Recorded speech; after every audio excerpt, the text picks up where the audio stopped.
just feel like you need to practice reverse psychology on the universe? Hi, my name's Kimmy and I talk about Formula One in the world's second worst accent, and the number one thing I learned from this weekend's Bahrain Grand Prix is that I should never, ever underestimate my ability to place inadvertent curses upon my faves. But I'll get back to that at the end because I want to talk about McLaren.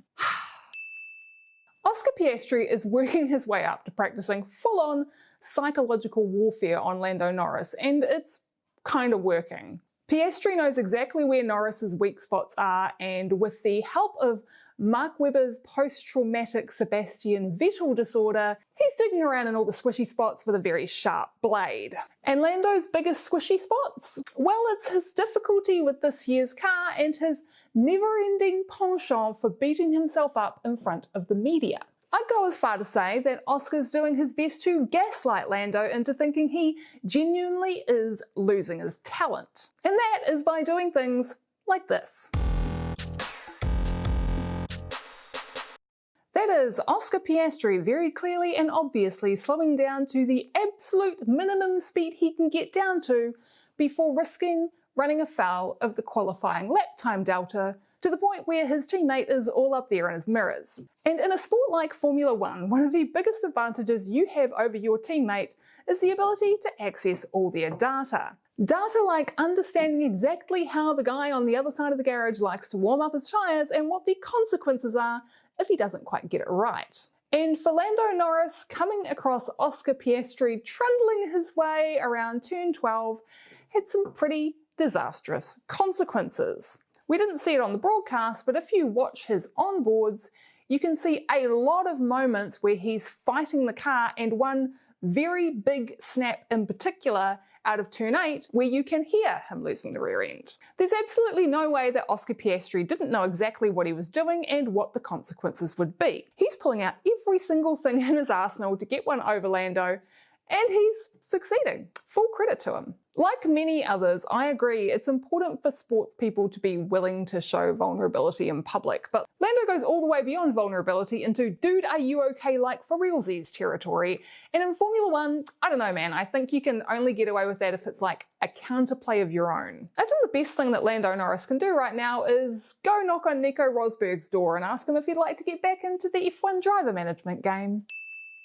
Now, chatter about Max being ready to walk isn't exactly new. If anything, it's so old you could probably compare it to that 2-year-old jar of olives that somehow keeps surviving every clean out of your fridge. But I'm really getting the vibe that Max is reaching a whole new level of #done. And that's without considering the, to be fair, contested claim from Ted Kravitz that he witnessed Max's manager Raymond Vermeulen giving Helmut Marko a pretty severe dressing down on Sunday after the race. Red Bull feels like it's kind of crumbling. The once tight ship is becoming more like a ship of Theseus, where each new piece that's added doesn't quite fit the original, which is fine if each new piece is an improvement, but right now what seems to be happening is the opposite.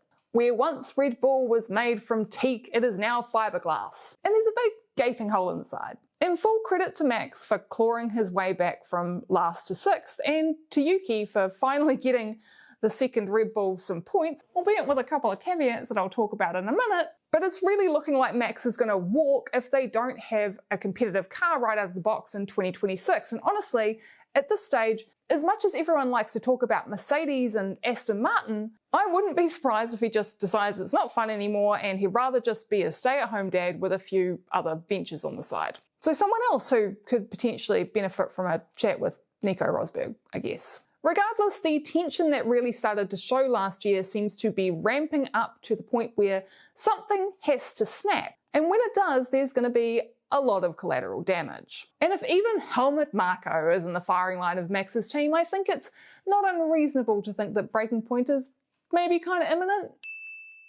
Last year, I was sure Daniel Ricciardo was going to be put in that Red Bull seat. Last year, I was sure Ferrari would put McLaren at the post for P1 in the Constructors' Championship. This year, I was sure Liam Lawson would be given more than 2 races in a Red Bull to find his feet. And last week, I was absolutely certain Lando Norris was going to win in Bahrain, which may or may not have been me toying with the idea of testing out a bit of reverse psychology on the universe. Not that I want Lando to fail, I just want other people to get their first win this season more than I want Norris to get a second. And of course, as someone who is a Williams fan and an Alex Albon fan, and more than anything else, someone who has come to accept that yes, I do in fact have a fave, and that fave is, well, it's this right here. I was absolutely certain that Williams would have a good weekend in Bahrain. No, I didn't predict anything amazing, but as I have alluded to, my predictions have more than a little bit of keep your hopes down about them. But all of this is an aside, because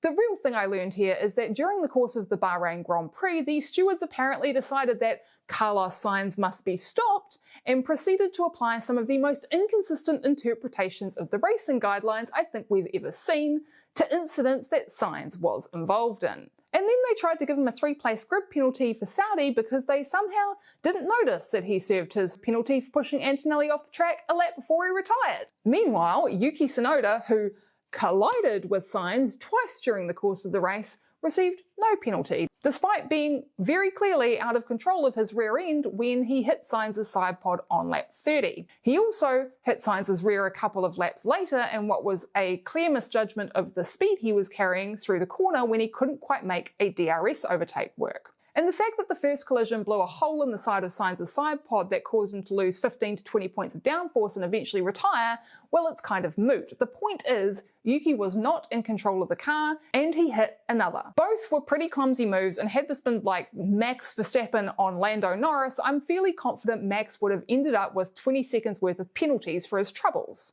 Meanwhile, Sainz got a 10-second penalty and 2 points on his super license for forcing Antonelli off the track in an incident that was pretty damn similar to what happened on lap 30, just with a lock-up into the corner instead of a slide coming out of it. And in defense to Sainz, part of the reason why he locked up was because of the damage he was carrying from the incident with Yuki. Not that that's really relevant to the outcome of the penalty. Someone please just explain the logic. Like, I'm listening. Genuinely, I am listening. Either the stewards were making up for the fact that they failed to fine Sainz for saying in the press conference on Thursday, or the FIA is like, this guy sucks, take him down, or that conversation about professional stewards needs to keep getting louder. I mean, heck, maybe it's a combination of two or all of the above, because I imagine the lack of fine for the swearing incident is at least in part thanks to Sainz's conversation with Gary Connolly in Australia, where he sought clarification on how the rule would be applied. Common sense, apparently. I mean, not that the FIA has any history of retaliatory consequences or anything like that. I'm not saying that. I'm not saying that at all. Anyway, what do you think? Are you a curse to your favourites? Do you think Oscar Piastri and Mark Webber are the ultimate Machiavellian driver and manager pairing?